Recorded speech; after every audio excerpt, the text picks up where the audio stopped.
ठीक आहे. तर नेक्स्ट काल आपण हायपरबोलिक. हा मॅडम हा आता सपोज आपण हे लिनियर म्हणजे नॉन लिनियर वगैरे सिस्टम बघतोय ना, कुठलं पण इक्वेशन असेल हा तर त्यामध्ये आधी आपण बघितलेलं बघा होता की y इंटू झेड जर एखाद्या याच्यामध्ये असेल म्हणजे हा बरोबर. थोडक्यात डिपेंडेंट व्हेरिएबल जर असतील त्याच्यातच दोन्ही हा पण प्रोडक्ट असेल तर हा आपण ते नॉट लिनियरच घेतलेलं होतं ना तिथं. हे बघा कशा म्हणजे तुम्ही कॉसी लिनियर म्हणताय, सेमी लिनियर म्हणताय का नॉन लिनियर म्हणताय त्याच्यावर डिपेंड आहे ते. हा हा म्हणजे झेड इंटू वायचा प्रोडक्ट चालतो, काही प्रॉब्लेम नाही. कशामध्ये याच्यामध्ये लिनियर मध्ये पण, कॉसी मध्ये पण आणि सेमी लिनियर मध्ये पण. पण लिनियर म्हणाल तर झेड स्क्वेअर चालत नाही. हा पण हे सेमी लिनियर मध्ये चालतं, म्हणजे इज इक्वल टू हा ते माहित आहे. साईज. हा तसं नाही म्हणत मी, हा म्हणजे बरं. मला काय म्हणायचंय आता आपण ओडी मध्ये बघत होतो बघा, स्टार्टिंगला आर्बिट्ररी कॉन्स्टंट एलिमिनेट केलं बघा, हा हा हा त्याच्यामध्ये आपण लिनियर किंवा नॉट लिनियर ओळखत होतो. हो हो तर आपण y इंटू झेड असेल किंवा सम फंक्शन ऑफ आता suppose e raise to y into something y असेल किंवा असं काय पण हा असेल तर बरोबर बरोबर. हा नॉट लिनियर घेतलेलं होतं ना हो त्याच्यामध्ये. हो हो.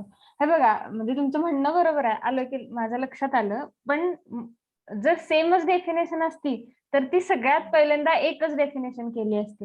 प्रत्येक टाईपच्या वेगवेगळ्या डेफिनेशन का केल्या असत्या ना, त्यात काहीतरी फरक आहे म्हणूनच तर केल्यात ना डेफिनेशन. नाही म्हणजे मला काय म्हणायचंय मग त्याच्यामध्ये लिनियरिटीला ते पण बघायचं आणि पार्शियल डिफरन्शियल इक्वेशन जर असेल म्हणजे partial differential in the sense P Q च्या टर्म्स जे असतील तर त्याच्यावरती मध्ये फक्त पी आणि क्यू वरती लिनियरिटी ठरवायची ना, पी क्यू आणि हो झेड. हो हो.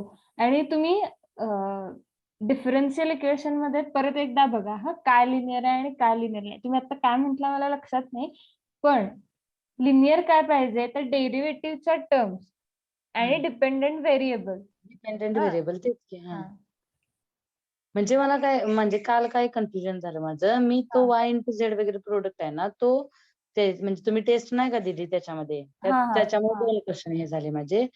हा मग ते त्याच्यावरतीच म्हणजे मी y इंटू झेड ला पण नॉट लिनियर म्हटलं म्हणून ते हे मला म्हणजे नाही नाही डिफरन्शियल नाही पीडीए मध्ये जनरल डिफरन्शियल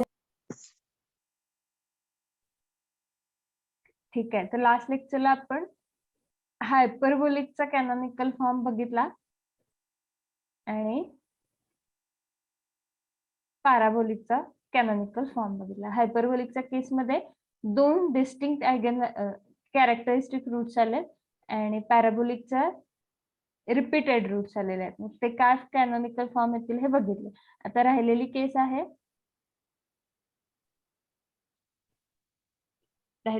आहे इलिप्टिक इक्वेशन.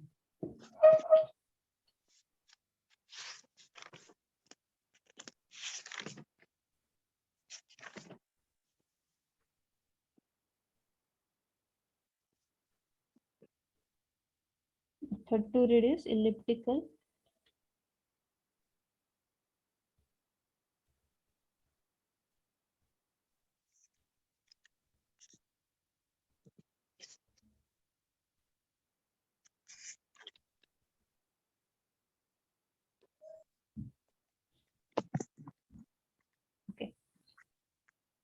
आता इलिप्टिकल फॉर्म मध्ये स्क्वेअर मायनस 4RT काय असतं,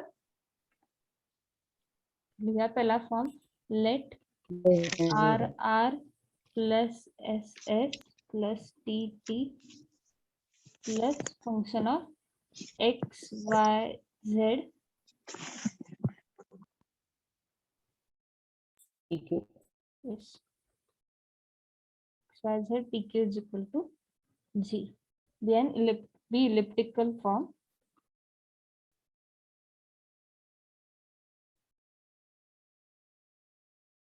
Okay. So याच्यामध्ये काय असतं, here a square minus 4RT is less than 0. Right. So म्हणजेच काय म्हणू शकतो आपण, characteristic equation r lambda square plus s lambda plus t is equal to 0 has imaginary roots, right?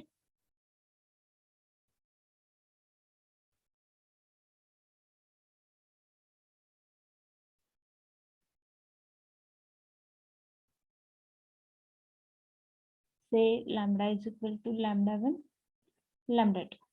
Okay, then characteristic curves are given by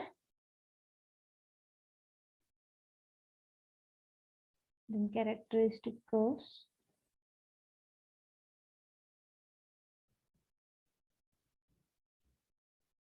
are given by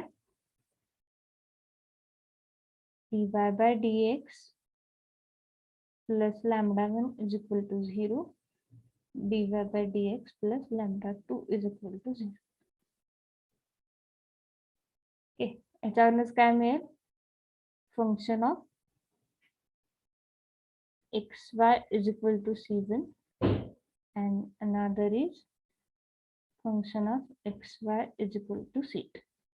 Okay, आता ह्याच्यामध्ये function of xy is equal to f1 is equal to c1 आणि f2 is equal to c2. काल एक example बघितलं, त्यामध्ये complex terms येतात, बरोबर ना. ओके, आता आपल्याला ट्रान्सफॉर्मेशन वापरायचं आहे, का तर इंडिपेंडेंट व्हेरिएबल चेंज करायचे, इंडिपेंडेंट व्हेरिएबल ट्रान्सफॉर्म करायचे. तर या केसमध्ये ट्रान्सफॉर्मेशन काय असेल, आधीच्या केसमध्ये f1 is equal to u, f2 is equal to v असं ठेवत होतो. आता या केसमध्ये u इज इक्वल टू काय ठेवायचं, तर बघा आठवतोय कोणाला, complex u is equal to f1 plus f2 divided by 2 and v is equal to f1 divided by 2 आहे ना.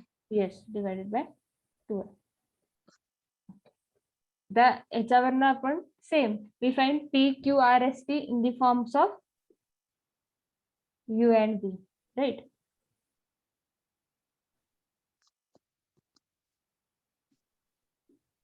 We find p q r s t in terms of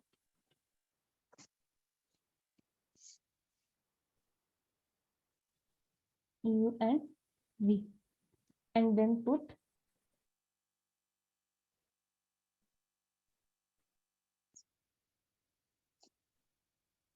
them in like question number 1 दिया पाहिजे.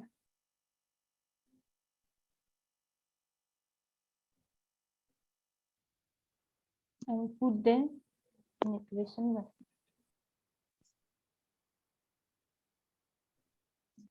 Okay, so आपल्याला canonical form असा मिळेल, hence we get 2z by dou u square plus dou 2z by dou v square is equal to function of u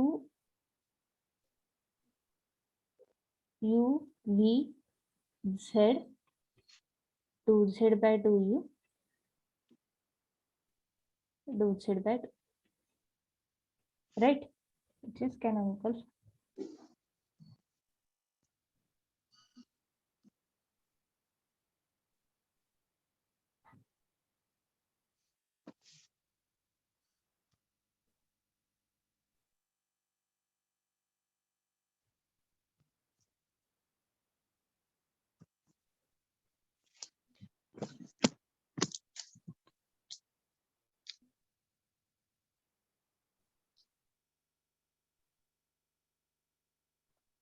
तिन्ही type मधले कॅनॉनिकल काय form कुठल्या टाइपचे असतील हे लक्षात ठेवा, म्हणजे ह्याच्यावर क्वेश्चन पडू शकतो. एक एक्झाम्पल बघूया, होमवर्कला देऊ का सोडवूया, ठीक आहे सोडवूया.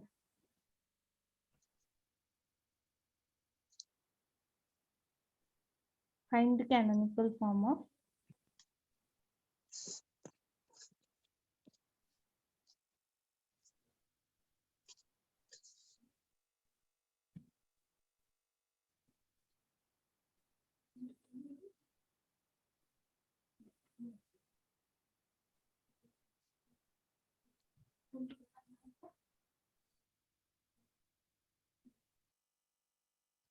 r plus y square t is equal to y.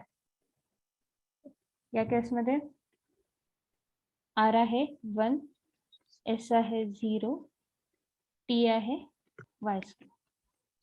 S square minus 4rt is minus 4y square. आता हे minus 4y square क्लिअरली लेस दॅन 0 कारण का y square नेहमी पॉझिटिव्ह असणार आणि मायनस साइन आहे त्यामुळे दिस इज क्लिअरली लेस दॅन 0. म्हणजेच काय आहे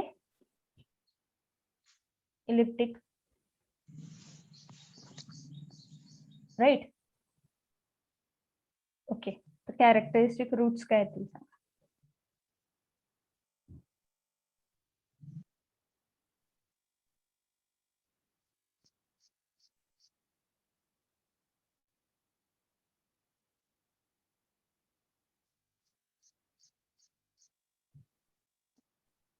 Characteristic roots, plus minus Y. yes, lambda is equal to plus minus y. Then characteristic curves are plus minus y आहे i y i y. Y.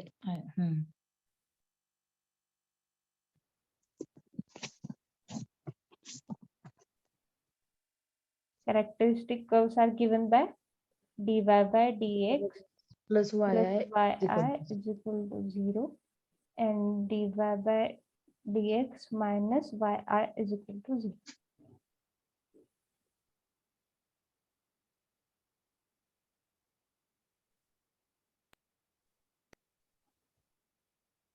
काय integrate log y is equals to minus xi plus c. yes log y Equals to minus xi plus c. yes plus c1. Okay, and next is log of y is equal to xi plus c.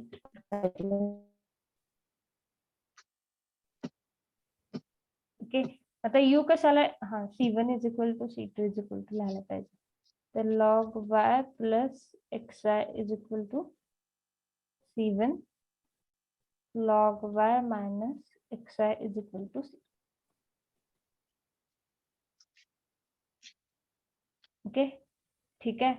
So put transformation काय करतोय, u is equal to f1 plus f2 divided by 2. So u is equal to f1 काय आहे log y plus xi f1 plus f2 plus log y minus xi divided by 2 and v is log y plus xi minus log y plus xi divided by 2i. So u is equal to U is equals to log y square by 2. Log? y square log by Y 2. फक्त येणार. log y y फक्त 2 times log log y y divided by 2. म्हणजे So log y and v is हा, equal to U is equals to x. yes नाही. v is equal to x. हा I get cancel. Cancel. 2 to get cancel. Okay, v is equal to x. ठीक आहे, म्हणजे u आणि v मिळाला. Okay, आता आपल्याला फाइंड आउट काय करायला लागेल मग, इक्वेशन मध्ये काय काय आहे बघूया. r आणि t फक्त फाइंड आउट करायला लागेल, म्हणजेच p आणि q पण काढायला लागेल, बरोबर ना. तर त्याच्यासाठी पहिल्यांदा काय लागेल आपल्याला, डो u बाय डो x, डो u बाय डो x 0, डो u बाय डो y,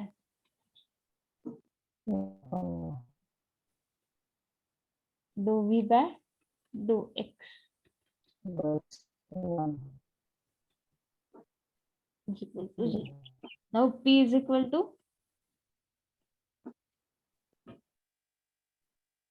dou z by Dou z in dou z by x.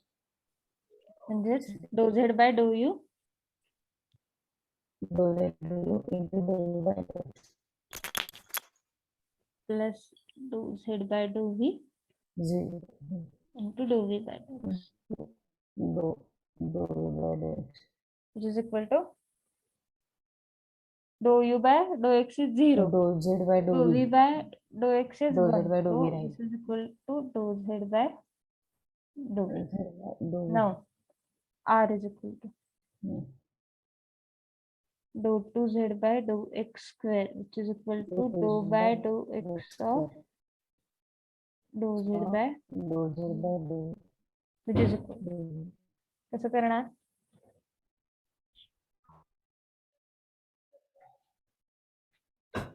dou by dou v of dou z by dou x into dou x by हाँ dou by dou v of dou z by dou x into dou v by dou x. dou by dou v of dou z by dou x ना. dou v by dou x. की एवढंच असेल का? dou z by dou v. dou x ना. Clear येत नाहीये तुमचा आवाज. काय म्हटला? dou z by dou v आहे. हाँ बरोबर. बरोबरच आहे की dou z by dou v. dou by dou v हो, of dou बरोबर. z by dou हा plus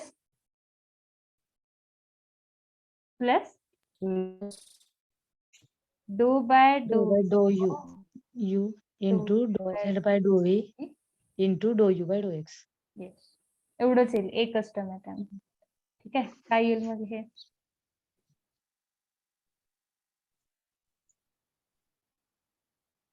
dou 2z by dou v by dou x. dou v square. dou v by dou x काय आहे? dou 1 आहे. ठीक आहे. one. आहे तसंच. आणि dou u by dou x काय आहे? 0 आहे. त्यामुळे पुढचं काय हम्म. बघतच नाही. एवढंच येईल r. आता q dou z by dou y is equal to dou z by dou u by dou y plus dou z by dou v by dou y. काय येईल मग?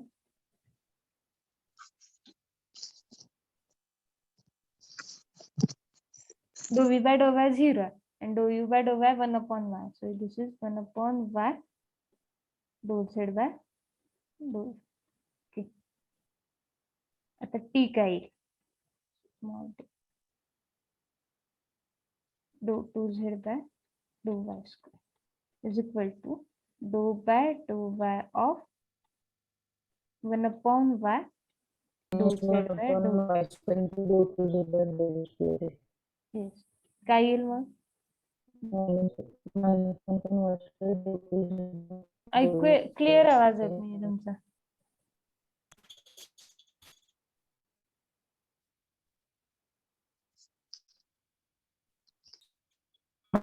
One upon y square dou 2z by dou u square.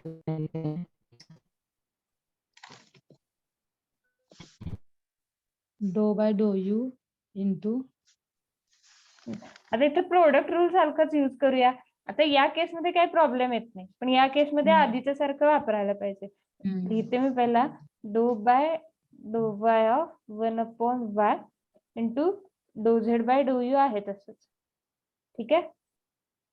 बरोबर ना? Plus dou by dou y of dou z by dou u into 1 upon y आहे तसंच. काय येईल मग? minus 1 upon y square dou z by minus 1 upon y square dou z by dou u plus plus 1 upon y 1 upon y 1 upon y into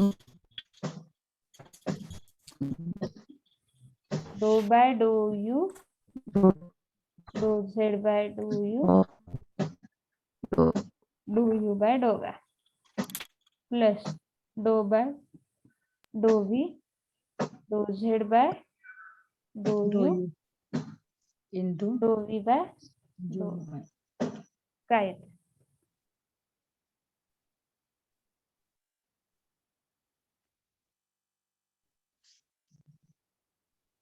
dou u by dou y 1 upon y dou v by dou y 0. So या जागी 1 upon y 1 upon y 1 upon y square dou 2z by dou u square. बरोबर?